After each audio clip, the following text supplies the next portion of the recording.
Friends, हम लोग ocean currents के बारे में बात कर रहे हैं और हम लोगों ने अपनी लास्ट क्लास में एक मैन स्पाइरल और इससे भी संबंधित जो वेस्टर्न इंटेंसिफिकेशन वगैरह होता है सभी चीज़ों को देखा। अब देखिए, आज की क्लास में हम लोग जो महासागर की अलग अलग धाराएं हैं उनको डिस्कस करेंगे। तो सबसे पहले देखिए डिस्कस करेंगे अटलांटिक महासागर की धाराओं को। देखिए, अटलांटिक महासागर में उत्तरी अटलांटिक है और दक्षिणी अटलांटिक है।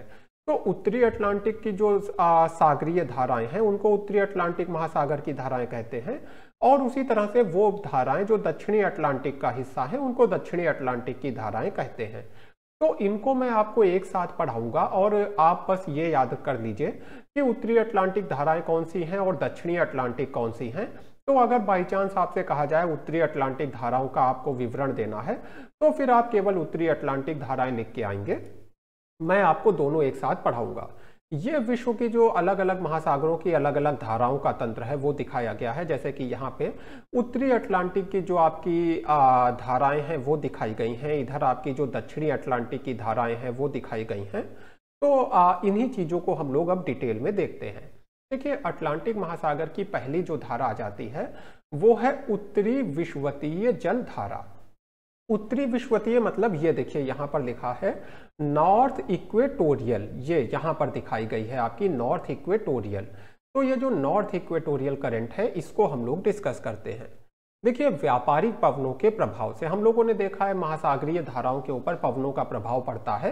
तो व्यापारिक पवनों के प्रभाव से और कनारी की जो ठंडी जलधारा है उसके अग्रभाग द्वारा पुश किए जाने से पूर्व से पश्चिम दिशा में ये पूर्व से पश्चिम दिशा में आपकी उत्तरी विषुवतीय जलधारा गतिशील होती है। थोड़ा सा मैं आपको फिर से समझाऊंगा।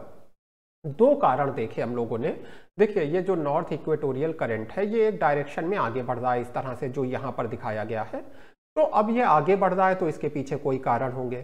तो दो कारण है। पहला कारण है कि आपकी जो व्यापारिक पवनें हैं उनकी वजह से ये करंट आगे बढ़ता है, और दूसरा कारण है कि पीछे से जो कनारी धारा है, कनारी जो कि एक ठंडी धारा है, ये इन धाराओं को पुश करती है।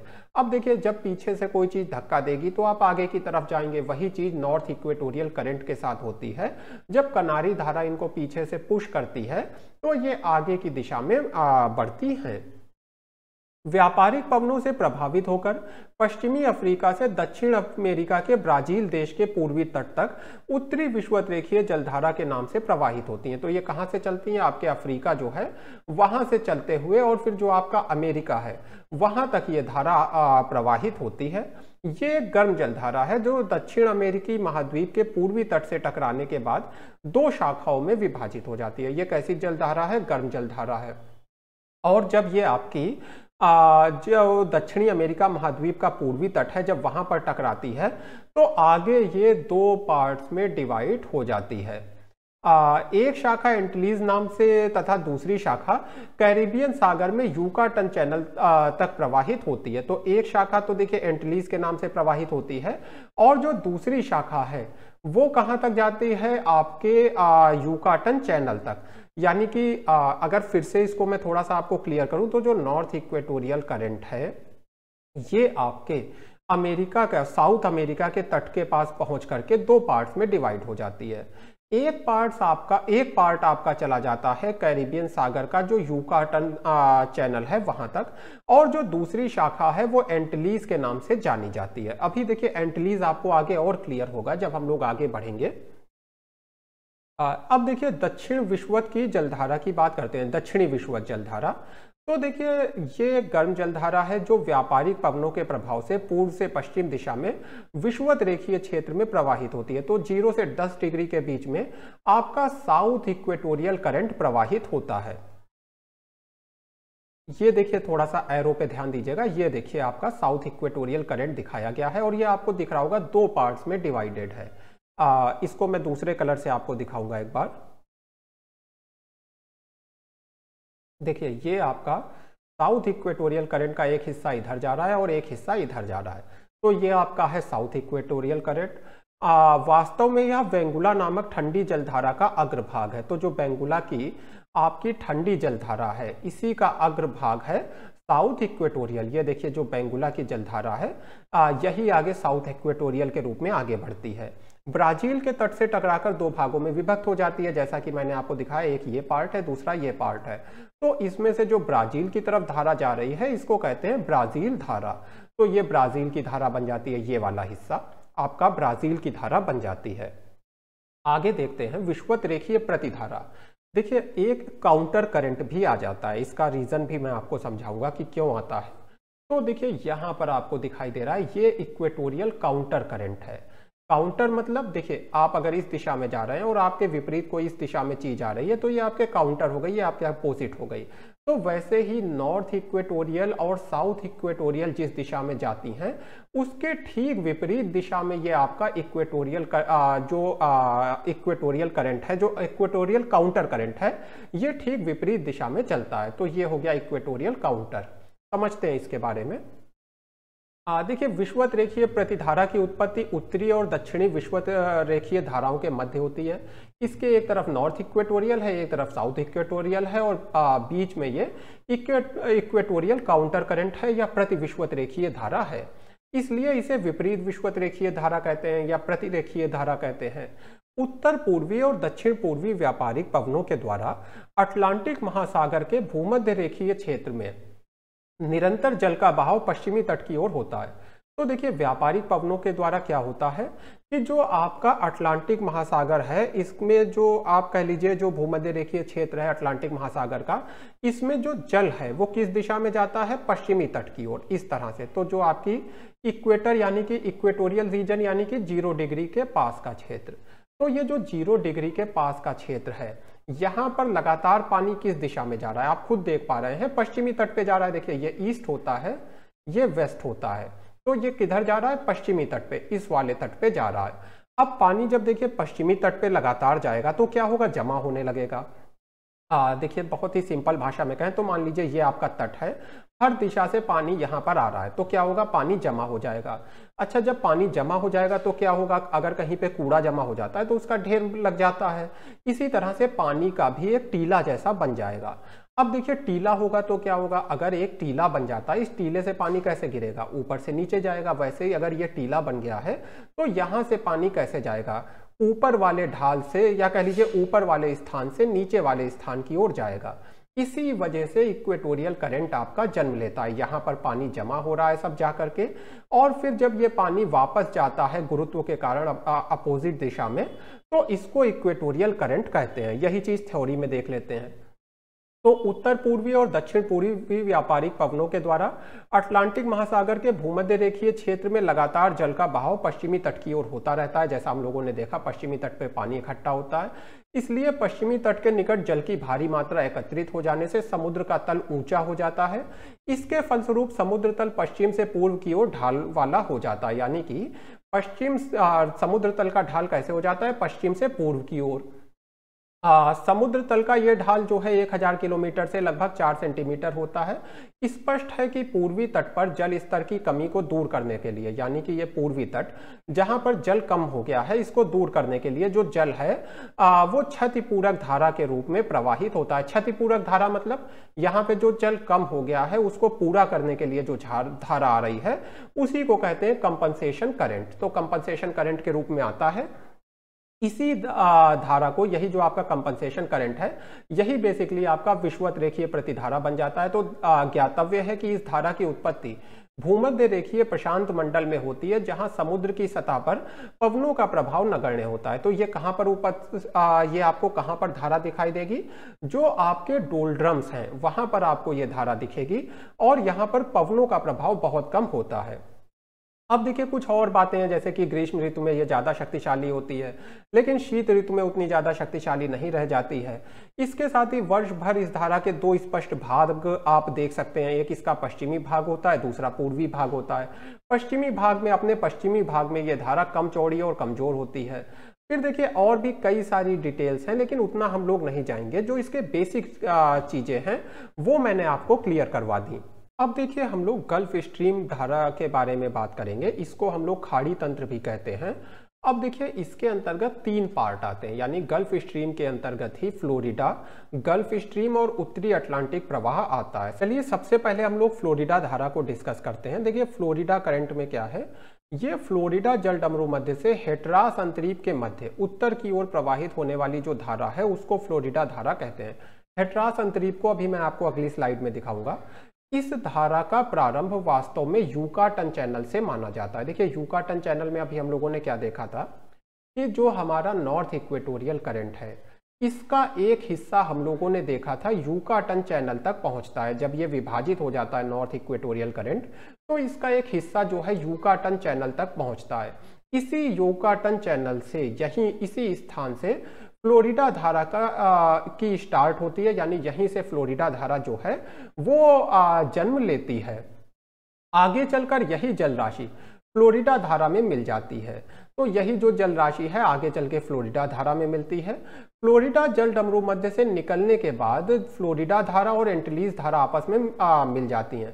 तो जब फ्लोरिडा जल डमरू मध्य से ये फ्लोरिडा धारा आपकी बाहर आ जाती है तो जो ये एंटिलीज धारा है इसके बारे में भी अभी हम लोगों ने देखा था, ये भी इसमें मिल जाती है।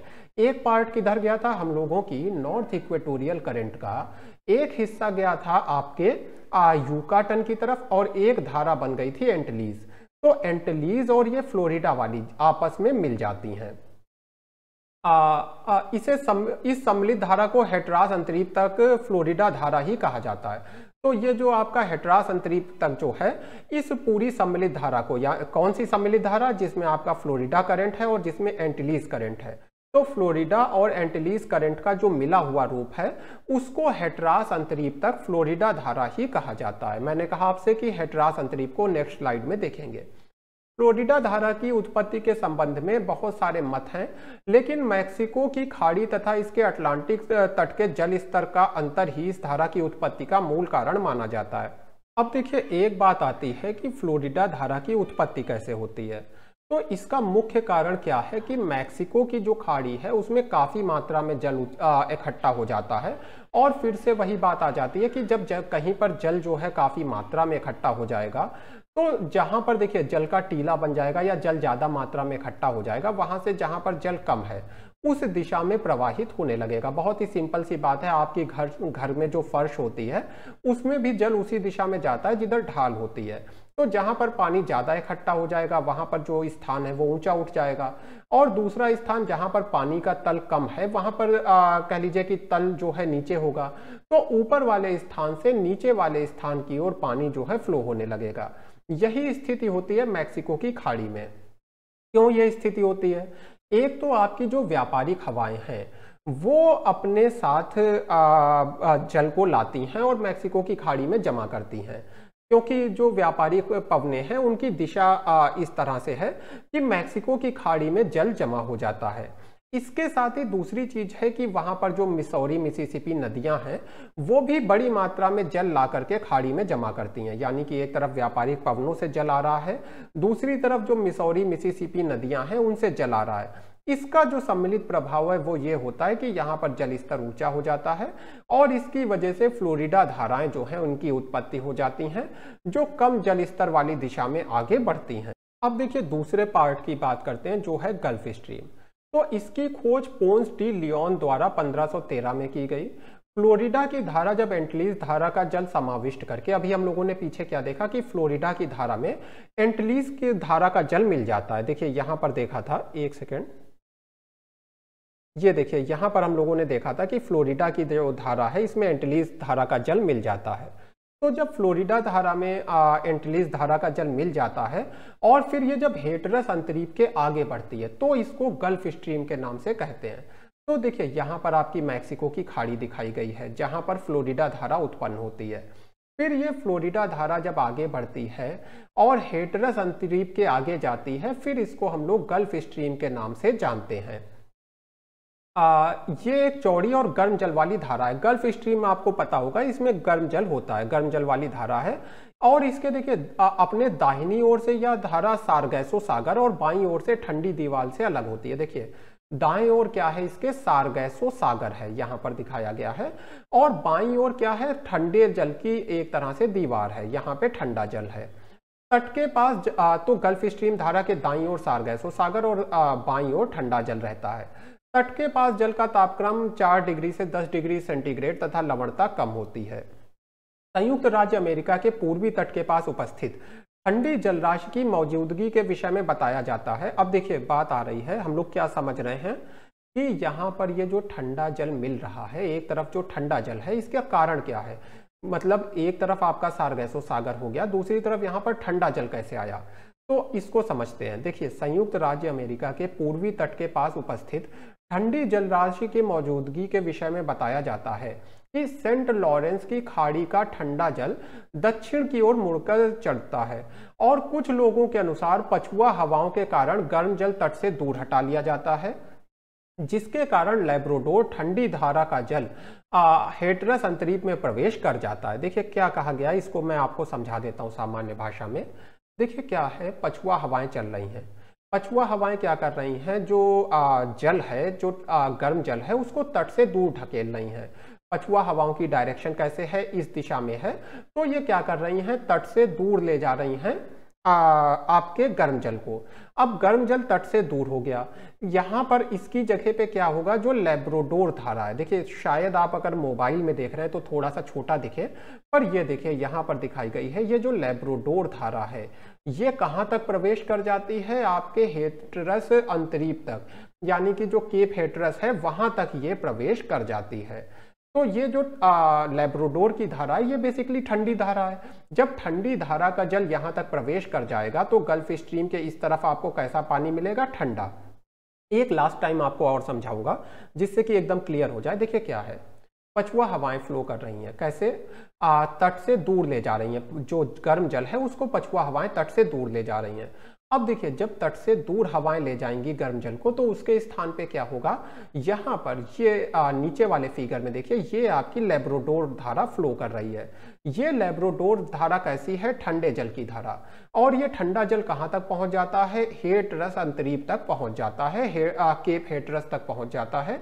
इसकी वजह से गल्फ स्ट्रीम के एक तरफ ठंडा और दूसरी तरफ गर्म जल होता है।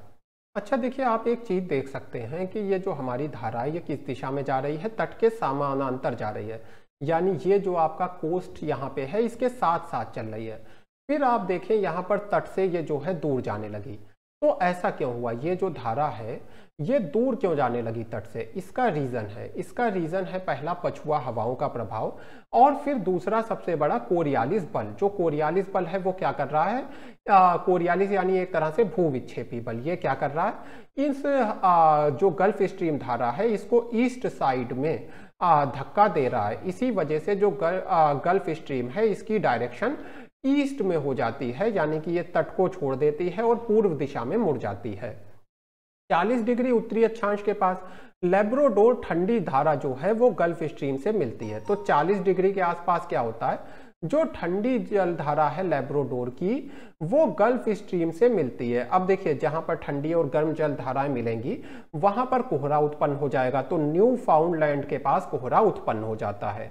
अब इसके साथ ही कुछ और डिटेल है। देखिए गल्फ स्ट्रीम हेटरस अंतरीप के बाद विसर्पित मार्ग का अनुसरण करती है। देखिए हेटरस के बाद क्या हुआ, विसर्पित मतलब ऐसे सांप की तरह, ये देखिए यहाँ पर पूरा विसर्प बना रही है।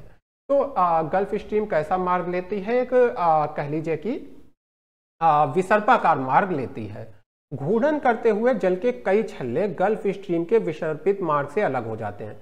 तो बहुत सारे जो छल्ले जैसे होते हैं, देखिए यहाँ पर एक छल्ला दिखाया गया है, ये जो है गल्फ स्ट्रीम के मार्ग से अलग हो जाते हैं। ये मैं आपके लिए थोड़ा सा बड़ा बना रहा हूँ जिससे आपको दिखाई दे अपने फोन पर भी। ये देखिए क्या है, इस तरह से एक छल्ला बनेगा, इसको मैं पहले पूरा बना देता हूँ। तो इस तरह से देखिए एक छल्ला बनता है। इसमें क्या है, अंदर कैसा होता है, गर्म जल होता है। तो ये अंदर वाला जल कैसा है, आपका गर्म है, और इसके चारों तरफ ये वाला जो पानी है ये कैसा है, जो इसके चारों तरफ फ्लो कर रहा है वो ठंडा जल होता है। तो इस तरह के छल्ले बन जाते हैं, रिंग जैसे बन जाते हैं। ये इंसान नहीं होगा।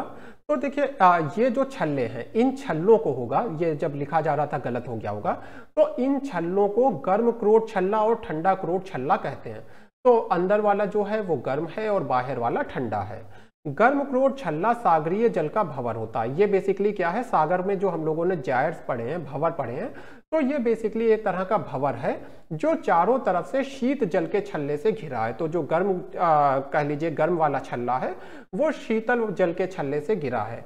गल्फ स्ट्रीम के उत्तर में अवस्थित गर्मक्रोट छल्ले घड़ी की सुई की दिशा में, और जो ठंडे छल्ले हैं वो एंटी क्लॉकवाइज चलते हैं। कुल मिलाकर यह कहा गया है गर्म छल्ला क्लॉकवाइज और जो ठंडा छल्ला है वो एंटी क्लॉकवाइज गति करता है। तो यहाँ पर एक छल्ला दिखाया गया है, यहाँ पर एक छल्ला दिखाया गया है। अब देखिए क्या है, इसको आप जो मैं PDF दूंगा उसमें जूम करके अच्छे से देखिएगा तो आपको बहुत ही अच्छे से समझ में आ जाएगा और जो कॉन्सेप्ट है वो आपका क्लियर हो गया होगा। अब देखिए इसके तीसरे पार्ट पे आते हैं, उत्तरी अटलांटिक धारा। हम लोगों ने बात कर ली गल्फ स्ट्रीम की भी, फ्लोरिडा धारा की भी। अब उत्तरी अटलांटिक धारा देखते हैं जो गल्फ स्ट्रीम तंत्र का तीसरा और लास्ट पार्ट है। देखिए 45 डिग्री उत्तरी अक्षांश तथा 45 डिग्री पश्चिमी देशांतर के पास गल्फ स्ट्रीम कई शाखाओं में विभाजित हो जाती है। तो 45 डिग्री उत्तरी अक्षांश के पास क्या है, ये जो गल्फ स्ट्रीम है इसके कई सारे पार्ट्स हो जाते हैं और ये सारे पार्ट्स को मिला करके क्या कहते हैं, उत्तरी अटलांटिक धारा। तो देखिए दो पार्ट इसके बेसिकली हम लोग स्टडी करेंगे। पहले पार्ट को मैंने P1 लिख दिया है, दूसरे पार्ट को P2 लिख दिया है। पहले बात करते हैं P1 की। प्रथम उत्तरी शाखा उत्तर पूर्व दिशा में आगे बढ़ती है, जिसके पश्चिमी तरफ लैब्राडोर ठंडी धारा का जल होता है। इसके कारण जो ठंडा जल है वो गर्म जल से मिल जाता है। तो देखिए क्या है, यहाँ पर आपको लैब्राडोर धारा दिखाई गई है। तो जब आपका ये पूरा का पूरा आपका नॉर्थ अटलांटिक करंट का तंत्र है जो इस तरह से आपको पूरा दिखाई दे रहा है ये, तो ये जो आपका नॉर्थ अटलांटिक करंट का एक हिस्सा है वो लैब्राडोर धारा से मिलता है। लैब्राडोर धारा कैसी है, ठंडी धारा है। इसकी वजह से क्या होगा कि जो गर्म जल है, अब जाहिर सी बात है गर्म जल में आप ठंडा जल मिलाएंगे तो तापमान और लवणता कम होगी। तो इसीलिए ये जो पहली वाली शाखा है जो उत्तर पूर्व दिशा से आ रही है, इसमें क्या होता है, लैब्राडोर धारा मिल जाती है, इसका जल ठंडा हो जाता है और साथ में तापमान और लवणता कम हो जाती है, यानी तापमान कम होता है और लवणता कम होती है। इसकी वजह से ये जो पहली वाली शाखा है इसकी गति भी कम हो जाती है। ये हो गई आपकी पहली शाखा। अब देखिए पहली शाखा जो है आगे चल के कई सारी उप शाखाओं में बट जाती है, यानी ये जो P1 है ये आगे चल के और भी पार्ट्स में डिवाइड होती है। जैसे कि एक शाखा नॉर्वे तट से होकर नॉर्वे सागर में जाती है, दूसरी शाखा आपकी जो है इर्मिंगर के नाम से आइसलैंड के दक्षिण तक चली जाती है। यहाँ पर ये इर्मिंगर दिखाई गई है, ये आइसलैंड के दक्षिण तक चली जाती है। और तीसरी शाखा जो है वो ग्रीनलैंड के पूर्व तक जाती है। ये एक हिस्सा हो गया। इसको मैं आपको एक बार अपने सेटिस्फैक्शन के लिए फिर से समझाऊंगा जिससे आपको एकदम क्लियर हो जाए। देखिए हम लोगों ने देखा उत्तरी अटलांटिक धारा जो है बेसिकली ये गल्फ स्ट्रीम ही है। गल्फ स्ट्रीम क्या है, कई पार्ट्स में डिवाइड हो जाती है। हम लोगों ने देखा मुख्य जो दो पार्ट हैं उसको हम लोगों को पढ़ना है P1 P2। तो ये जितने भी डिवाइडेड पार्ट हैं, यानी ये जितने भी भागों में डिवाइड हुई है, अगर उन सबको एक साथ हम लोग कहें तो कहते हैं उत्तरी अटलांटिक धारा। तो उत्तरी अटलांटिक धारा का पार्ट 1 क्या है, पार्ट 1 में क्या है, जो आपकी नॉर्थ अटलांटिक करंट है ये मिल जाती है लैब्राडोर से, जिससे कि इसकी गति कम हो जाती है, लवणता कम हो जाती है, तापमान कम हो जाता है। और ये जो शाखा है ये आगे चल के कई हिस्सों में डिवाइडेड हो जाती है P1 वाली, जिसमें से एक आपकी नॉर्वे सागर में जाती है, दूसरी इर्मिंगर के नाम से आगे बढ़ती है और तीसरी जो है ग्रीनलैंड के पूर्व तक जाती है। अब देखिए बात कर लेते हैं P2 की, यानी कि इसके दूसरे पार्ट की उत्तरी अटलांटिक धारा की। देखिए पूर्वी शाखा उत्तरी शाखा की अपेक्षा ज़्यादा गर्म होती है, जाहिर सी बात है। जो उत्तरी शाखा है उसमें ठंडा जल मिल गया था, लेकिन पूर्वी शाखा में तो कोई ठंडा जल मिला नहीं है, तो ये अपेक्षाकृत ज़्यादा गर्म होगी और ये फ्रांस और स्पेन के तट तक पहुँचेगी। जो आपका फ्रांस का तट है, जो स्पेन का तट है, वहां तक ये पहुंचेगी। इसके भी कई सारे पार्ट हो जाते हैं, जैसे कि एक पार्ट इसका जो है रूम सागर में चला जाता है। दूसरी शाखा जो है वो रेनल धारा के नाम से बिस्के की खाड़ी तक जाती है और इसके भी कई पार्ट हो जाते हैं। तो यानी कि जो P2 है इसके कितने मुख्य रूप से पार्ट हो गए, पहला जो रूम सागर में जाता है और दूसरा कौन सा, रेनल धारा के नाम से बिस्के की खाड़ी तक। अब ये जो दूसरा है जो रेनल धारा के नाम से बिस्के की खाड़ी तक जाता है, इसके आगे भी पार्ट हो जाते हैं। जैसे एक पार्ट इसका इंग्लिश चैनल में जाता है, दूसरा पार्ट जो है आयरलैंड के दक्षिण होकर के आपकी जो उत्तरी अटलांटिक धारा है उसमें जाकर के मिल जाता है। यानी कि एक पार्ट इसका जो हो गया आपका वो आयरलैंड के दक्षिण में होते हुए और फिर से उत्तरी अटलांटिक धारा में ही मिल गया। तीसरा स्पेन के पश्चिमी तट अजोर से आदि से होकर के अफ्रीका तक पहुंचती है। तो जो तीसरी हो गई वो स्पेन का जो पश्चिमी तट है, एज़ोर्स है, वहां से होकर के इस अफ्रीका तक पहुंची और वहां पर ये कनारी की जो ठंडी धारा है उससे मिल जाती है। तो देखिए बेसिकली इतनी डिटेल में आप नहीं भी जाएंगे, कोई बात नहीं है। मेन पॉइंट्स आपको पता होना चाहिए। आपको P1 P2 और P2 के जो डिवीजन है और जो P1 के डिवीजन है यहां तक आपको पता होना चाहिए। अब देखिए कुछ चीजों को हम लोग बुक के पेजेस से डिस्कस कर लेते हैं। तो कनारी ठंडी धारा, देखिए पहले मैप में दिखा देता हूं। ये देखिए आपकी कनारी ठंडी धारा है। तो ये बेसिकली आपको कहां से आती हुई दिख रही है? ये जो नॉर्थ अटलांटिक ड्रिफ्ट है इसी की एक शाखा आपने देखा इस साइड में मुड़ रही है और आगे आपको कनारी धारा दिख रही है। तो देखिए उत्तरी अटलांटिक धारा के पूर्वी शाखा की दक्षिणी उपशाखा, यानी उत्तरी अटलांटिक धारा की जो पूर्वी शाखा है, हम लोगों ने देखा था उत्तरी अटलांटिक धारा कितनी शाखाओं में बट जाती है? 2 शाखाओं में। तो इसमें से जो पूर्वी शाखा है और फिर पूर्वी की भी जो दक्षिणी उपशाखा है वो स्पेन के निकट मुड़ जाती है। देखिए इसको थोड़ा सा क्लियर कर देता हूं। अटलांटिक धारा के बारे में मैंने आपको पढ़ाया, उसमें मैंने आपको कहा कि 2 शाखाएं हैं, एक को मैंने पार्ट 1 कहा, दूसरे को पार्ट 2 कहा। तो इसमें से जो आपकी पूर्वी शाखा है और फिर पूर्वी शाखा की भी, यानी जो पूर्वी शाखा है इसकी भी जो दक्षिणी शाखा है वो कहां पर जाती है? स्पेन के निकट दक्षिण मुड़कर स्पेन, पुर्तगाल और उत्तरी अफ्रीका के पश्चिमी तट के समानांतर प्रवाहित होती है। ये देखिए इस तरह से स्पेन है और आपका पश्चिमी अफ्रीका है, इसके समानांतर ये आपको कनारी धारा प्रवाहित होती दिख रही है। कनारी द्वीप के समीप प्रवाहित होने के कारण इसका नाम कनारी धारा रखा गया है। तो क्योंकि कनारी द्वीप के पास बहती है तो कनारी धारा हो गया। उत्तरी अफ्रीका के पश्चिमी तट की ओर मडीरा से वर्ड अंतरीप के मध्य या ठंडी धारा प्रवाहित होती है। इस धारा की उत्पत्ति के संबंध में 2 कारण हैं। पहला है व्यापारिक हवाओं के द्वारा तट के निकट का महासागरीय जल बहाकर तट से दूर ले जाया जाता है। यानी देखिए क्या बताया जा रहा है कि ये धारा उत्पन्न क्यों होती है? तो इसके पीछे कहा गया 2 कारण है। पहला कारण क्या है कि जो व्यापारिक हवाएं हैं वो महासागरीय जल को तट से दूर लिए जाती हैं। तो इससे क्या होता है? समुद्र की सतह नीची हो जाती है। फिर से वही बात हो जाएगा, मान लीजिए ये हमारा समुद्र का तट है, यहां से पानी को बहाकर आप दूर लिए जाएं तो यहां पे क्या होगा? जल कम हो जाएगा, यानी जल स्तर नीचे हो जाएगा। तो इसकी क्षतिपूर्ति करने के लिए समुद्र की गहराइयों से ठंडा जल ऊपर आ जाता है। अब देखिए क्या होगा, जहां पर भी जल स्तर नीचे होगा वहां पर अब फिलिंग होने लगेगी, यानी जो नीचे का जल है, समुद्र के नीचे का जल है वो ऊपर आ जाएगा। और समुद्र की गहराई में कैसा जल होता है? ठंडा जल होता है। इस चीज को हम लोग देख चुके हैं। तो इससे क्या होता है? ठंडा जल लगातार इस धारा को मिलता रहता है। उत्तरी अटलांटिक धारा की एक शाखा जो स्पेन के तट से दक्षिण की ओर मुड़ जाती है, इस ठंडी धारा के लिए जल की आपूर्ति में सहायक है। तो अटलांटिक धारा की ही एक शाखा जो स्पेन से दक्षिण की ओर मुड़ती है, जिसको अभी अभी मैंने आपको दिखाया, इसे ये जो है एक तरह से आपकी कनारी धारा को ठंडे जल की आपूर्ति करती है। देखिए यहां पर देख लेते हैं, अटलांटिक की एक शाखा है जो इधर मुड़ रही है आपकी दक्षिण दिशा में, ये वाली। तो ये कर्सर पर आप देखिए, ये वाली जो धारा है ये धारा आपकी दक्षिण दिशा में मिल रही है और यही जो दक्षिण दिशा में मुड़ रही है और यही जो दक्षिण दिशा में मुड़ने वाली धारा है ये कनारी धारा को जल की आपूर्ति करती है। तो हम लोगों ने 2 सोर्स देख लिए, एक तो जो अपवेलिंग होती है वो, और दूसरी जो आपकी दक्षिण अटलांटिक धारा है उसकी जो शाखा है, जो उत्तरी अटलांटिक धारा है उसकी जो एक शाखा है वो भी पानी की आपूर्ति करती है।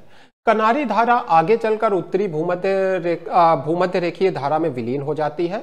ये आगे चलकर के कहाँ विलीन होगी? हम लोगों ने पहले भी देखा है, भूमध्य रेखीय धारा में। हम लोगों ने देखा था जो कनारी धारा है वो नॉर्थ इक्वेटोरियल करंट को पुश करती है, तो कनारी धारा इसी में जाकर के विलीन हो जाती है, नॉर्थ इक्वेटोरियल करंट में। इस प्रकार उत्तरी अटलांटिक महासागर के दक्षिणी भाग में धाराओं की चक्राकार प्रणाली पूरी हो जाती है। तो ये पूरी एक तरह की आप चक्राकार जो प्रणाली कहते हैं वो पूरी हो जाती है। इस ठंडी धारा की एक शाखा दक्षिण की ओर बढ़कर अफ्रीका के पश्चिमी तट पर स्थित गिनी की खाड़ी में प्रवेश करती है, जिसके कारण इसको गिनी की धारा कहा जाता है। तो कुल मिलाकर के ये आपकी कनारी धारा हो गई। अब बात करेंगे लैब्राडोर की। देखिए लैब्राडोर ठंडी धारा बेफिन की खाड़ी तथा डेविस जलडमरू मध्य से होकर दक्षिण में संयुक्त राज्य अमेरिका के पूर्वी तट पर कॉड अंतरीप तक चलती है, यानी जिसको हम लोग कहते हैं केप कॉड। तो देखते हैं लैब्राडोर ठंडी धारा। देखिए ये आपकी पूरी लैब्राडोर ठंडी धारा है। आप बस मेरे जो ये कर्सर है इसको देखते रहिए। ये देखिए लैब्राडोर ठंडी धारा है यहाँ पर। तो ये कहाँ से आती है? देखिए बेफिन की खाड़ी और जल डमरू मध्य से होकर संयुक्त राज्य अमेरिका के पूर्वी तट पर कॉर्ड अंतरीप तक, ये आपका संयुक्त राज्य अमेरिका का जो पूर्वी तट है और यहाँ पर जो कॉर्ड अंतरीप है वहां तक ये चलती है लैब्राडोर। इसके आगे फिर ये जो धारा है समुद्र की गहराई में डूब करके और अधा स्थलीय धारा के रूप में चलती है। अधा स्थलीय जो धारा है वो आगे मैं आपको पढ़ाऊंगा। तो कुल मिलाकर के इसके आगे क्या होता है, ये समुद्र की गहराइयों में डूब जाती है। ये बहुत ज्यादा ठंडी जलधारा है। हम लोगों ने देखा था कि ये जब गल्फ स्ट्रीम से मिलती है तो इससे क्या है कि कोहरा उत्पन्न हो जाता है। तो ये बहुत ही ठंडी जलधारा है क्योंकि इसकी उत्पत्ति कहाँ पे है? आर्कटिक सागर में होती है और इसमें ग्रीनलैंड के जो हिमनद हैं उसका आप कह लीजिए कि जो प्लावी हिमशैल है यानी जो आइसबर्ग हैं वो इसमें मिले रहते हैं। कुल मिला के जो कह लीजिए कि बहुत ठंडा पानी है आर्कटिक सागर का वो इस धारा में होता है, इसलिए ये ठंडी धारा है। बसंत ऋतु में इनकी संख्या में विशेष रूप से वृद्धि हो जाती है, यानी बसंत ऋतु में ये जो आइसबर्ग हैं ये ज्यादा मात्रा में पानी में मिल जाते हैं आर्कटिक सागर में। प्लावी हिमशैल इस धारा के साथ न्यू फाउंडलैंड के पूर्वी तट के समीप चले आते हैं। तो ये जो देखिए प्लावी मतलब आइसबर्ग मतलब जो तैरते रहते हैं पानी में, ऐसे बर्फ के बड़ी बड़ी चट्टानें, जिसमें आपको कह सकते हैं टकरा करके जो टाइटैनिक डूब गया था तो वो एक आइसबर्ग ही था। तो आइसबर्ग जो है वो इसमें धारा में तैरते रहते हैं और न्यू फाउंडलैंड के पूर्वी तट तक चले आते हैं। न्यू फाउंडलैंड और ग्रांड बैंक के निकट इन हिमशैलों की उपस्थिति से जहाजों के आवागमन को खतरा हो जाता है, यानी कि जहाज इससे टकरा सकता है। इस धारा के कारण तापमान नीचे गिर जाता है और इसका प्रभाव मैसाचुसेट्स तक देखा जाता है। MIT का आपने नाम सुना होगा, मैसाचुसेट्स इंस्टीट्यूट ऑफ टेक्नोलॉजी, बहुत ही फेमस है। तो ये मैसाचुसेट्स तक आपको इसका प्रभाव दिखाई देता है। महासागर की सतह के नीचे इस ठंडी धारा का प्रभाव दक्षिण में काफी दूर तक जाता है, यानी कि देखिए हम लोगों ने क्या देखा कि एक स्थान तक पहुंचने के बाद, यानी कि आपका जो केप कॉड अंतरीप है अमेरिका का, वहां तक पहुंचने के बाद ये धारा क्या होता है, नीचे चली जाती है समुद्र की गहराई में, लेकिन नष्ट नहीं हो जाती है, आगे बढ़ती रहती है। तो दक्षिण में काफी दूरी तक इसका प्रभाव पहुंचता है क्योंकि ये धारा समुद्र के पानी के अंदर अंदर आगे बढ़ती रहती है। ग्रांड बैंक के निकट, अब इस चीज को हम लोग ऑलरेडी देख चुके हैं कि जहां पे ये गल्फ स्ट्रीम से मिलती है वहां पर कोहरा दिखाई देता है। अब देखिए एक कॉन्सेप्ट आता है आपका सारगैसो सागर का, इसको भी हम लोग समझेंगे कि ये सारगैसो सागर क्या है। देखिए उत्तरी अटलांटिक महासागर के मध्यवर्ती भाग में उत्तरी भूमध्य रेखीय धारा गल्फ स्ट्रीम और कनारा की ठंडी धारा के द्वारा एक विशाल अंडाकार क्षेत्र निर्मित होता है। देखिए यहाँ पर एक तरफ आपकी इक्वेटोरियल करंट है, फिर आपकी गल्फ स्ट्रीम है, इसी में नॉर्थ अटलांटिक ड्रिफ्ट भी इसी का हिस्सा है, और इधर ये आपकी कनारी है। तो ये आपको पूरा एक अंडाकार शेप दिखाई दे रहा है और इसके बीच में आपको सागर दिखाई दे रहा है। ये पूरा जो है एक अंडाकार शेप बन जाता है। ये सभी धाराएं जो है घड़ी की सुई के दिशा के अनुरूप प्रवाहित होती हैं, यानी जिस दिशा में घड़ी चलती है उसी दिशा में ये धाराएं भी चलती हैं, चाहे गल्फ स्ट्रीम की हो या फिर कनारी की हो, सभी घड़ी की सुई की दिशा में चलती हैं। इस लगभग वृत्ताकार क्षेत्र के भीतर महासागर शांत और स्थिर होता है, यानी कि इसके बीच में महासागर कैसा होता है, शांत और स्थिर होता है और जल प्रवाह बहुत धीरे धीरे होता है, मंद गति से होता है। इस शांत समुद्र की सतह पर सारगेसम नामक विशेष प्रजाति की समुद्री घास पाई जाती है, इसीलिए इसको सारगैसो सागर कहते हैं। ये जो देखिए समझ लीजिए सारगैसो सागर क्या है। ये देखिए इधर नॉर्थ इक्वेटोरियल, फिर रेड कलर से गल्फ स्ट्रीम, फिर आपकी नॉर्थ अटलांटिक ड्रिफ्ट और फिर कनारी धारा, और इसके बीच में ये जो पूरा क्षेत्र है महासागर का, यहाँ पर जल प्रवाह बहुत कम रहता है। सारगैसम नाम की घास दिखाई देती है, इसीलिए इसको सारगैसो सागर कहा जाता है। किनारों की अपेक्षा इस सागर के मध्य भाग में वनस्पति ज्यादा मोटी होती है। ऐसा अनुमान लगाया गया है कि ये जो विशेष तरह की घास है लगभग 11,000 वर्ग किलोमीटर क्षेत्र में फैली है, और ज्ञातव्य है कि सारगैसो नामक घास जड़ विहीन होने के कारण केवल महासागरों के पृष्ठभाग तक ही सीमित है। इन घासों की उत्पत्ति के विषय में बहुत सारे मत हैं, यानी बहुत सारे लोग अलग अलग अपने मत देते हैं कि ये घास कैसे आई, लेकिन सबसे ज्यादा मान्य सिद्धांत ये है कि इस विशेष प्रजाति की समुद्री वनस्पति केवल खुले समुद्र में ही विकसित होती है। यानी कि ये जो विशेष तरह की आपकी घास है, ये जो समुद्री वनस्पति है, ये केवल खुले समुद्र में ही विकसित हो सकती है। इसीलिए अन्य किसी भी महासागर में ऐसी घास नहीं पाई जाती। अब इसकी सीमाएं भी देखिए विवादास्पद हैं, अलग अलग लोगों ने अलग अलग सीमाएं बताई हैं, लेकिन हम लोग इतनी डिटेल में नहीं जाएंगे क्योंकि उसकी आपको जरूरत नहीं है। चारों ओर धाराओं से घिरे होने के कारण इस सागर में महासागर के से कम लवणता वाले जल का मिश्रण नहीं हो पाता। देखिए क्या है, अब कोई मान लीजिए आपका एक स्थान है जो चारों तरफ से घिरा है, तो क्या होगा, इसमें जल का मिश्रण तो हो नहीं पाएगा क्योंकि चारों तरफ धाराएं घूम रही हैं, लगातार धाराओं ने घेर रखा है, तो इसमें जल का मिश्रण नहीं हो पाता है। तो इसलिए इस सागर में जो लवणता की मात्रा है वो काफी ज्यादा है। इस सागर में सारगैसो सागर में जो लवणता है वो 37% तक पाई जाती है। इसके अतिरिक्त यहाँ हिम पिघलने से प्राप्त जल एवं वर्षा अथवा नदियों के द्वारा लाया गया जो ताजा पानी है वो भी नहीं पहुंच पाता, क्योंकि चारों तरफ देखिए धाराएं घूम रही हैं, तो इसमें ना नदियों का ताजा पानी पहुंचता है, ना हिम के पिघलने से कोई जल पहुंचता है, इसलिए यहाँ पर लवणता ज्यादा रहती है। इस प्रकार सारगैसो सागर में लवणता की मात्रा सदैव अधिक ही बनी रहती है। कुछ विशेष प्रकार की मछलियों के अंडे देने के लिए यह समुद्र विशेष उपयोगी पाया गया है, और जो समुद्री पक्षी होते हैं उनका यहाँ पर पूर्ण अभाव है। बस कुछ मछलियों की प्रजाति हैं जो यहाँ पर अंडे देने आती हैं। अब देखिए कुछ अन्य धाराओं की बात करेंगे जो दक्षिणी अटलांटिक महासागर की हैं, जैसे ब्राजील धारा हो गई। तो ये देखिए ब्राजील धारा की उत्पत्ति दक्षिणी भूमध्य रेखीय धारा की एक शाखा के रूप में होती है, ऑलरेडी हम लोग डिस्कस कर चुके हैं। ये देखिए आपकी साउथ इक्वेटोरियल जो करंट है, इसी की एक शाखा के रूप में ब्राजील की धारा सामने आती है। क्या होता है, हम लोगों ने देखा था कि ये जो धारा है साउथ इक्वेटोरियल वाली, ये आपके ब्राजील से टकराती है और टकराने के बाद दो पार्ट में डिवाइड हो जाती है। इसी का एक पार्ट जो है ब्राजील की धारा कहलाता है। इस धारा द्वारा प्रति सेकंड 10 मिलियन घनमीटर जल ब्राजील तट के पास प्रवाहित होता है। ज्यादा याद करने की इसको जरूरत नहीं है। विषुवत रेखा की ओर से प्रवाहित होने वाली यह धारा अपने समीपवर्ती जलराशि से अधिक गर्म होती है। तो विषुवत रेखा से प्रवाहित होने वाली ये जो धारा है ये अपने आसपास की जलराशि से ज्यादा गर्म होती है। 30 डिग्री दक्षिणी अक्षांश तक चलने के उपरांत यह धारा फॉकलैंड की ठंडी धारा से मिल जाती है। तो 30 डिग्री दक्षिणी अक्षांश तक चलने के बाद क्या होता है, ये कहां पर मिलती है जाके, जो आपकी फॉकलैंड की ठंडी धारा है उससे ये जाकर के मिल जाती है। देखिए जिस फिगर को हम लोग देख रहे थे वहां पर ये जो फॉकलैंड करंट है ये दिखाया नहीं गया था, तो यहां पर देखिए ये फॉकलैंड करंट है, ये ब्राजीलियन करंट है जो 30 डिग्री पे आपस में मिल जाते हैं। इस धारा के द्वारा प्रवाहित होने वाले जल की मात्रा गल्फ स्ट्रीम द्वारा प्रवाहित जलराशि की मात्रा का 10% है।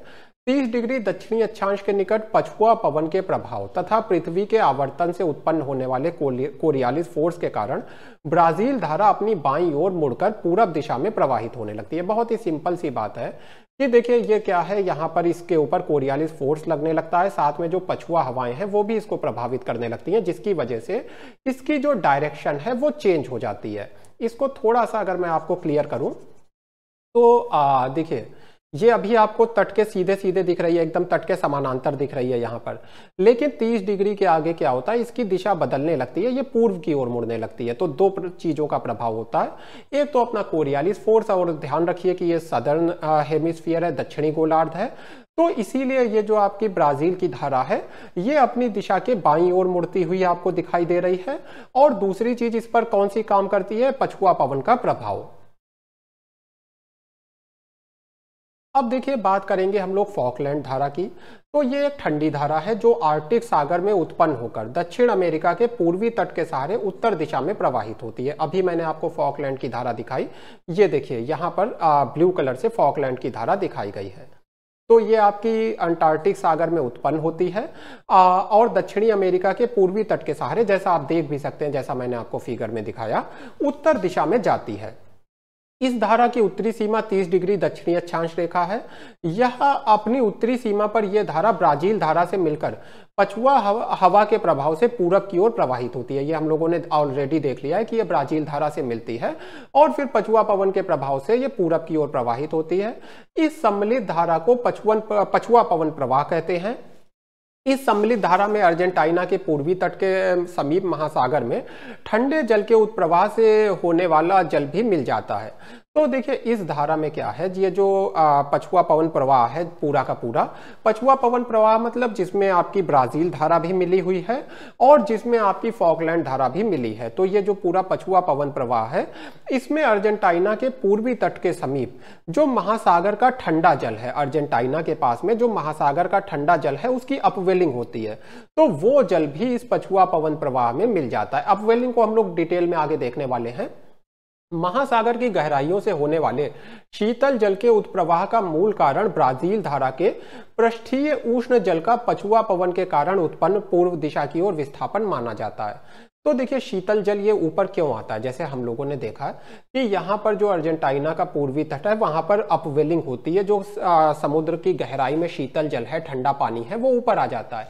तो ये पानी ऊपर क्यों आ जाता है, उसका कारण बताया गया है कि देखिए जो ब्राजील धारा है इसके कह लीजिए जो वार्म सरफेस वाटर है वो पछुआ पवन के द्वारा, यानी कि जो सरफेस के ऊपर जो गर्म पानी है उसको पछुआ पवन क्या करती है, पूर्व दिशा में विस्थापित कर देती है। अब देखिए मैंने ऑलरेडी आपको बताया जैसे ही पानी हटेगा तो नीचे से ठंडा पानी उसका स्थान ले लेगा। तो यहाँ पर मान लीजिए गर्म पानी है, ये गर्म पानी जो है किसका है, ब्राजील धारा का। तो ये जो वार्म सरफेस वाटर है ब्राजील धारा का, ये कहाँ चला जाता है पछुआ पवन के द्वारा, पूर्व दिशा में। तो इसकी जगह पे क्या होता है, नीचे से ठंडा पानी ऊपर आ जाता है। तो यही ठंडा पानी किसमें मिल जाता है, पछुआ पवन प्रवाह में। इस शीतल जलधारा के सतह का तापमान अत्यधिक न्यून और लवणता भी कम होती है क्योंकि इतनी जगह से आकर के पानी मिल रहा है। अंटार्कटिका के तटवर्ती क्षेत्रों से बहाकर प्लावी हिमशैल भी इस धारा में लाए जाते हैं, यानी कि इस धारा में क्या है, आपको अंटार्कटिका क्षेत्र के जो आइसबर्ग हैं वो भी मिल जाएंगे। अब देखिए बात करेंगे दक्षिणी अटलांटिक धारा यानी साउथ अटलांटिक करंट की। तो देखिए ये सबसे पहले फिगर में देख लीजिए, ये रही आपकी साउथ अटलांटिक करंट। ये जो आपको मैंने पूरा दिखाया ये साउथ अटलांटिक करंट हो गई। इसके बारे में अब डिटेल्स देख लेते हैं। देखिए ये पछुआ पवन की पेटी में चलती है, जाहिर सी बात है आप देख सकते हैं ये पछुआ पवन की पेटी में चलती है, पश्चिम से पूर्व की ओर चलती है। आप देख सकते हैं ये आपका वेस्ट है, ये ईस्ट है, तो पश्चिम से पूर्व दिशा में चल रही है। और की ओर दक्षिणी अटलांटिक महासागर के पूर्वी तट की ओर प्रवाहित होने वाली ठंडी धारा है। तो दक्षिणी अटलांटिक महासागर के किस तट की ओर जाती है, पूर्वी तट की ओर। जाहिर सी बात है, देखिए जब पश्चिम से पूर्व की ओर चल रही है तो पूर्वी तट की ओर ही जाएगी। तो ये पूर्वी तट की ओर चलने वाली धारा आपकी हो गई। और ये कैसी धारा है, ठंडी धारा है। इस धारा को दक्षिणी अटलांटिक धारा अथवा पछुआ पवन प्रवाह भी कहते हैं। अभी देखिए मैंने आपको पछुआ पवन प्रवाह के बारे में बताया था, तो इसी को हम लोग पछुआ पवन प्रवाह बेसिकली कहते हैं। इसके द्वारा दक्षिणी अटलांटिक महासागर में पाए जाने वाले प्रतिघटीवत जल संचार प्रणाली यानी जो एंटी क्लॉकवाइज सर्कुलेशन है वो पूरी हो जाती है। देखिए क्या है, आपको मैं इसको पूरा एक बार दिखाऊंगा। देखिए पूरी प्रणाली कैसे काम कर रही है। एक तरफ है आपका साउथ इक्वेटोरियल करंट की एक शाखा, यही शाखा आगे बढ़ के ब्राजील के तट से टकरा के और ब्राजील की धारा के रूप में आपके सामने आती है। ये ब्राजील की धारा हो गई। इसके बाद आपकी ये साउथ अटलांटिक करंट सामने आता है और यहाँ पर आपकी बेंगुला धारा है। ये पूरा जो एक संचरण है ये कैसे चल रहा है, इसको अगर आप ध्यान से देखें तो ये घड़ी की सुई के विपरीत दिशा में चल रहा है, यानी एंटी क्लॉकवाइज चल रहा है। जिस दिशा में घड़ी चलती है उसके ठीक विपरीत दिशा में ऐसे ये चल रहा है एंटी क्लॉकवाइज। तो ये संचरण यहाँ पर पूरा होता है।